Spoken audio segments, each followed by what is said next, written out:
Thank you, everyone, for coming. We must put Canada first. And that is why common-sense Conservatives condemn President Trump's massive, unjust, and unjustified tariffs, which will damage both American and Canadian economies. Canada is the United States' closest friend, greatest ally, and, most important, neighbor. We share the longest undefended border. We fought alongside the Americans in 2 world wars, Korea, and Afghanistan, where we lost 158 of our brilliant young men and women to avenge the attacks of 9/11 on New York and Washington. There is no justification whatsoever for these tariffs or this treatment. Canada will never be the 51st state. We are an independent, proud, and strong nation. I'd like to speak first to our American friends. You are our friends. You are our neighbors. We share the longest undefended border in the history of the world. You buy our products, and we buy yours. You have a trade surplus with us when energy is excluded. And when it is included, the deal is even better for you because you buy our oil and our gas at massive price discounts. Not because we're nice Canadians, but because here at home we've made really dumb decisions to prevent us from exporting our energy to any other countries. But either way, Americans are better off with this friendship. We share a continent, we share the same risks and the same potential enemies from around the world. Those kinds of enemies can metastasize into real dangers and actual attacks, as you saw suddenly and unexpectedly on 9/11. It's good to have friends when those sorts of things happen. And let me ask my American friends this question. Even if you believe in tariffs, how is it possible to put a 25% tariff on Canada and only a 10% tariff on China? In what strategic mindset does that make sense? If it's to do with fentanyl, the fentanyl's coming from China. It's killing our people, too. We both have to do more to stop it, but we can do more when we do it together. Now, here at home, my message to the Liberal government: put aside partisan interests and recall Parliament. It is insane that in this great crisis, Parliament is shut down to deal with a crisis and a power struggle within the Liberal Party. Let's put aside partisan, political interests and recall Parliament to pass into place a common-sense Canada First plan. And here's that plan. 1, we must retaliate dollar for dollar, carefully aiming those tariffs at maximizing the impact on American companies while minimizing the impact on Canadian. We must maximize the impact on American companies while minimizing the impact on Canadian consumers and businesses. That means targeting U.S. products that A, we can do without, B, we can buy elsewhere, or C, best of all, that we can make here at home. That best example of that would be steel and aluminum. We make the best and cleanest steel and aluminum here, but we've lost a lot of jobs to China and the United States. We should put tariffs on American steel and aluminum so that we can bring home that production to this country. 2, the tariffs must not be a tax grab. None of the money from the tariffs should stay in government coffers or be spent on unrelated government priorities. All of it should go back to the workers and businesses that are affected, and most of it should go back in the form of a massive tax cut. And that is why I'm calling for the passage of an immediate emergency bring-it-home tax cut. The tax cut would be designed to save jobs, create jobs, crush inflation, and boost our economy. We need to cut taxes on work, investment, energy, home building, and making stuff at home. Let's start by axing the Liberal carbon tax and the Liberal capital gains tax hike. They should be the first on the chopping block. 4, we must immediately scrap the Liberal anti-energy 1969 and greenlight job-creating projects now. That includes LNG plants, pipelines, mines, factories, port expansions, so that we can get our products to overseas markets without going through and profiting the United States. It was insane for us to block our industries before this crisis. It is a fatal mistake now. No longer can we tolerate special interests, politicians, and worst of all, corporate lobbyists who profit by shutting down industries, blocking resources in Canada while profiting off them in Brazil, the Middle East, China, and elsewhere. We must bring home production and self-reliance to our country. Which brings me to 5. We need to knock down interprovincial trade barriers to have truly free trade across our country. We are in this state because we sell twice as much to the Americans as we sell to ourselves. These interprovincial barriers are destructive. They kill jobs, they drive up consumer prices, and they cost the average family $6,000 a year. Let's knock them down, and let's be a truly free trading economy ourselves. 6, we must rebuild our military and take back control of our borders to regain the confidence of our partners, assert our sovereignty, protect our people, and put Canada first. Let us be clear. Our border needs to be taken back into our control, not to please the President, but to protect our own people. The fact that we have 20,000 to 500,000 people here illegally, according to the government, was a problem before these tariffs. The fact that we've lost 47,000 people to fentanyl overdoses should never have been allowed to happen. We must secure our border to stop the guns that are killing our people. 85% of gun crime is done with illegal guns smuggled over the border. We must secure our border, again, to protect our own people and save the lives of our own children. And we must rebuild our military to protect our sovereignty, assert our strength, and keep our nation strong and free. Finally, we must lock arms with American economic interests that favor Canada, the workers and businesses that depend on trade with Canada should be marshaled to pressure the administration to back down. We must go to key states that will be up for grabs in the congressional elections 2 years from now and let their congressmen and senators know that they will be running on a bad economic record if refinery workers have lost jobs because Canadian oil can no longer make it to them, or if young families can't buy homes because lumber is even more expensive for home builders, or families that are already suffering from inflation are paying more for gas because our energy has become more expensive due to American tariffs. We must lock arms with all of those economic interests in the states to build an American coalition against the tariffs and in favor of free trade between our two great countries. As always, we will stand strong with growing confidence. We are the second biggest landmass in the world, 41 million brilliant people, the third biggest supply of oil, fifth biggest supply of natural gas, biggest supply of uranium and potash. We have not 1, 2, or 3 coasts. We have, if you include the Great Lakes, we actually have 4 coasts that can take us to tide water. We have the biggest supply of fresh water anywhere on Earth, the 5th biggest supply of farmland. We should be the richest nation on Earth. These tariffs are a wake-up call that it is time for us to meet our potential.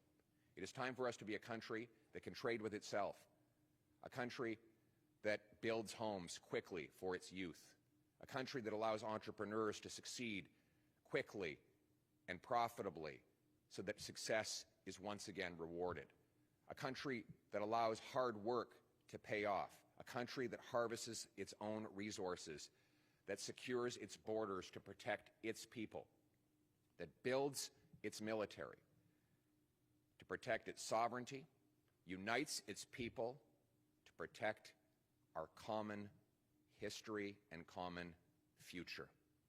We will always put Canada first, today, tomorrow, and forever. Let's bring it home. Thank you. We'll now take questions from the floor. Hi, Jared Yeager here from the Western Standard. And if you could answer in French and English, please. So just hours ago, Trump said on Truth Social he believed Canada would, quote, cease to exist as a viable country, unquote, without the U.S., and hinted again that he won't end the tariffs until we become the 51st state. So I want to know, at what point is Canada's relationship with the U.S. beyond repair? And is there even a path forward for reasonable negotiation with someone like him at the other end of the table? Our friendship with the Americans is not based on any one politician. It is based on our centuries-long history of trade, of friendship, of common defense, of fighting on the battlefield, arms locked together against common enemies. We will continue to build that friendship with the people of the United States. But let me be clear, we are an independent and we are a proud nation. And we will come through this an independent and a proud sovereign nation. We will not back down. We will not cease. We will continue to march forward as proud Canadians. Thank you. En français. Notre amitié, l'amitié des Canadiens avec les Américains, c'est avec le peuple. Ce n'est pas avec un politicien ou l'autre. C'est avec les Américains, nos alliés. Nous avons travaillé avec eux pour protéger notre sécurité commune, pour combattre les ennemis dans plusieurs guerres. Nous avons eu les relations d'échange le plus prospères dans l'histoire du monde. Et il faut que nous continuions de bâtir des liens avec ces gens, ces citoyens sur le terrain. Ici au Canada, nous allons défendre notre souveraineté, nos frontières, notre histoire et notre futur. Nous serons forts et unis pour combattre ces tarifs et ces paroles injustifiées et injustifiables. Thank you. Next question. Jennifer Maher de Radio-Canada, vous demandez à Justin Trudeau de rappeler le gouvernement que les travaux reprennent d'urgence à la Chambre des communes pour adopter un plan d'urgence. Est-ce que vous vous engagez à appuyer un plan d'urgence déposé par le gouvernement? Une réponse en français et en anglais, s'il vous plaît. Oui, évidemment, c'est impossible de m'engager à adopter un plan que je n'ai pas vu. Et la question, c'est vraiment pas M. Trudeau, parce que c'est lui et pas moi qui a fermé le Parlement. Donc, je trouve ça un peu bizarre de mettre la pression sur les conservateurs d'adopter un plan qui n'existe pas dans un Parlement qui est fermé par les libéraux. Nous nous engageons à adopter rapidement un plan Canada d'abord. Un tel plan serait de répliquer aux tarifs, dollar pour dollar, de massivement couper les taxes et les impôts pour stimuler l'économie, supprimer l'inflation, et sauver et créer des emplois, annuler la loi C-69 pour rapidement approuver des projets comme GNL Québec et d'autres qui vont produire la richesse, enlever les barrières d'échange entre les provinces pour avoir un libre-échange ici au Canada, rebâtir notre militaire et notre frontière pour nous garder sécuritaires et rassurer nos alliés, et finalement bâtir des liens avec des entreprises et des travailleurs américains afin de mettre la pression sur leur gouvernement d'enlever les tarifs. C'est ça un plan pour mettre le Canada d'abord. Et oui, j'appuierai un tel plan déposé au Parlement. In English? Well, the question was whether I would support a Liberal plan in Parliament to respond to the tariffs. Well, we haven't seen any plan, so it's very hard for me to say whether I would support something I haven't seen in a Parliament that is shuttered. The question should be for the Liberals why they have shuttered Parliament in the middle of a crisis.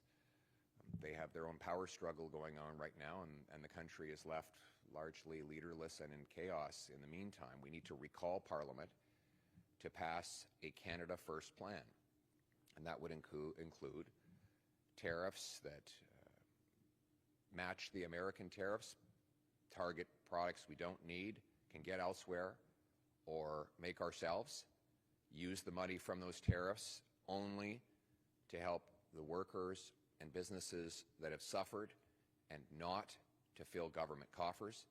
We need a massive bring-it-home tax cut on work, investment, home building, energy, and making stuff in Canada. The purpose is to stimulate our economy, crush inflation, and protect and create jobs. We need to immediately repeal C-69, the anti-resource law the Liberals brought in, which is making us more reliant on the Americans and less capable of producing what we need here at home. We need to rebuild our military and secure our borders, to protect our sovereignty and our people, and we need a massive campaign among American businesses and workers in order to pressure the administration to reverse these unjustifiable tariffs. If that plan were put before Parliament, I would vote for it today.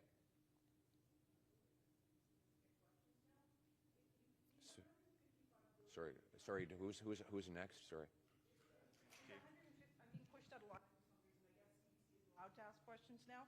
You have talked about Sometimes we like to hear from local media. Do you believe the government's promise of $155 billion in counter tariffs is enough? And what would you do differently to get the president to change course? And to clarify your last question, are you saying that you would step aside and not compete for the head of the country to allow us to get through this crisis? Or I'm unclear about your answer to the last question. Well, I find it a strange question. CBC is asking me to step aside in the next election. It's a very strange request. No, we're not going to suspend democracy. The Canadian people run this country, and they will choose the next Prime Minister. Thank you very much. Next question. Thank you. Next question. Thomas Hill from Bloomberg. You mentioned the economic jeopardy for American refinery workers in your remarks. Is Canada's negotiating position today still weakened without the prospect of restrictions or export taxes on its biggest export by far, energy and crude oil? Well, I think the reason that Justin Trudeau has refused to answer that question, and the reason why numerous Quebec leaders have surprisingly, to some might be surprised to learn, have come out against it, is because it's not clear how Western oil would actually make it to Quebec, given that the oil we transport from Western Canada to Quebec goes through the United States, goes down into the States through lines 5 and 9 and back up to Quebec. Of course, Eastern Canada has to import a lot of Eastern American oil because we don't have a transnational pipeline. Furthermore, we don't export any of our natural gas to any country other than the United States because the government here has blocked LNG export plants. So the question then becomes, where else would we export our oil and gas? And I think we're all starting to realize just how absolutely reckless it was for Mr. Carney, Ms. Freeland, Mr. Trudeau to block pipelines and other resource projects that would have made us less reliant on the United States. And so all of these suggestions of blocking Canadian energy exports have to be followed up with a question. Where else would you sell our resources? Yeah, right, but we have nowhere else to sell it. So that is the question that, these are the questions that have to be answered. So far, the Prime Minister has said that he does not want to divide the country by attacking one industry in one region against the other, and I actually commend him for those remarks, and I agree with him on that. This will be the final question. Alex Zoltan, True North. Question is, do you believe that tit-for-tat tariffs with the United States could lead to a trade war that Canada cannot win? I believe we're already in a trade war, and I believe no one will win. I think both countries will lose, and that's my message to our American friends. Why? Why would you want both of our countries to lose a trade war when we have the most successful trading, security, and geographical relationship that any two countries have ever had in the history of the world? Why would you want us to lose, both of us? Because that's what's going to happen. This will make America poorer, weaker, and less safe. Will Canada lose? Of course. We're both going to lose. So let's stop losing on both sides of the border. Let's hammer out our differences and actually trade more. That would be a winning solution to all of this, and that is the message that I will bring as we put Canada first. Thank you very much.